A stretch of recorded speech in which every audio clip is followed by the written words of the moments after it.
Shabbat Shalom, everybody. I want to begin with a joke. Don't be too excited.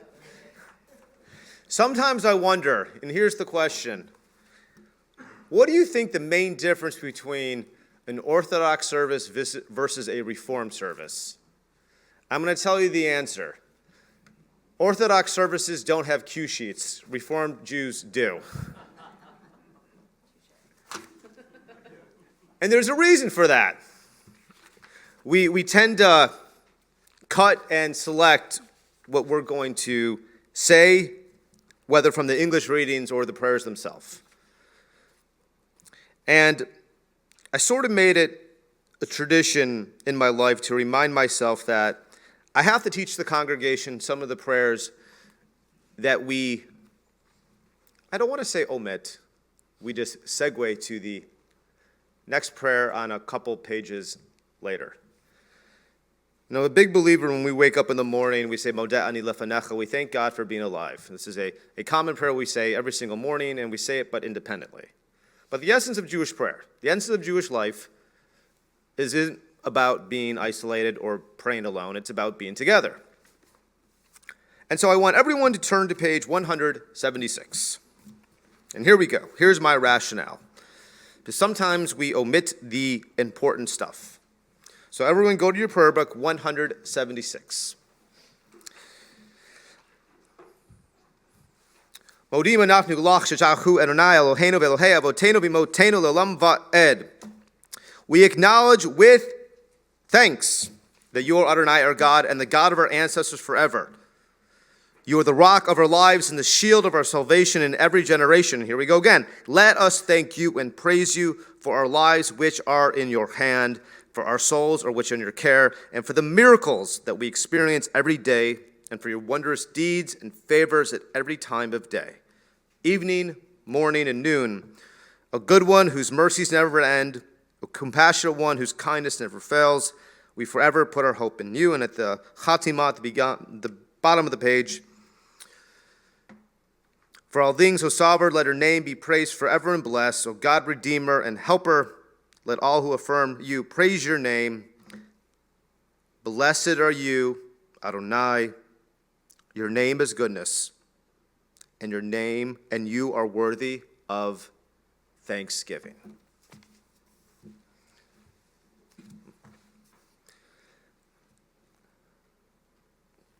We need to say this prayer, I think more often, especially on Friday nights and Saturdays when we are together. I think in today's world, the stresses in which we face, the pain, the adversity, the sudden losses, the memories, it's sometimes hard to think of those who have contributed so much to us.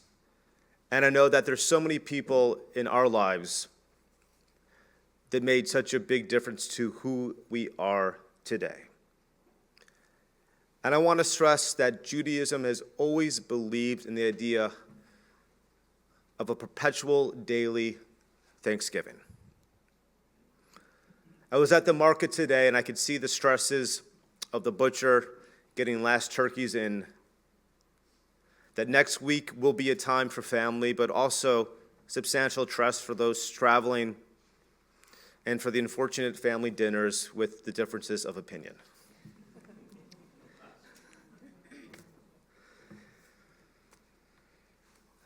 But I want you to think about something greater. I want you to think deep down spiritually. What are ways in which we can give thanks? And for me, at this moment, it's my temple staff. And for those who are here and came tonight, you won't see this on the live stream. You came up and you saw a sign on the door. It wasn't a Shabbat Shalom sign. It was a white printed sign saying no deliveries between Monday and Friday because the offices are closed for the entire week of Thanksgiving. I want this congregation to know how hard our staff works. From the facilities team to the AV team upstairs with Ryan and Mark, to our operations with Danielle, Jeff, Monica subbing in for Cantor Whitner, who's been going full force, especially since the high holidays, Judy Edwards, who is here not just through regular business hours, but in religious school, and you've seen her greet us tonight. I want to give thanks to Ben Singletary, Art, and Mark, our security officers. I want to give thanks to our religious school families, those in the endowment office, to Catherine Poulter, to Cassie, to Becky, to Tiffany, to Deborah Malone, who often comes to this congregation to ensure that we are nourished, to Doug. And I also want to thank not just our endowment board, but also our leadership. Because time and time again, one of the hardest jobs to be is a congregational board member. And Al Kama Vakama, Adam Gordon's here, a congregational president. We both have something in common.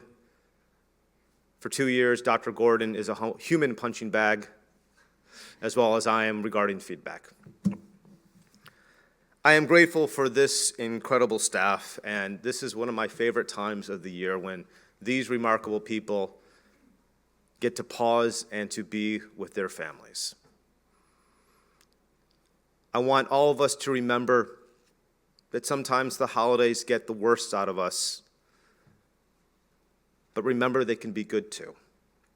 And for that, I am forever grateful of next week, because I'm so proud of those who make Temple Emmanuel so deeply special. Shabbat Shalom, everybody. Please be seated. I am also grateful for the ability to recognize my own mistakes. And Elizabeth, you're probably sleeping right now in Israel as you're with your family, but I'm also grateful for you.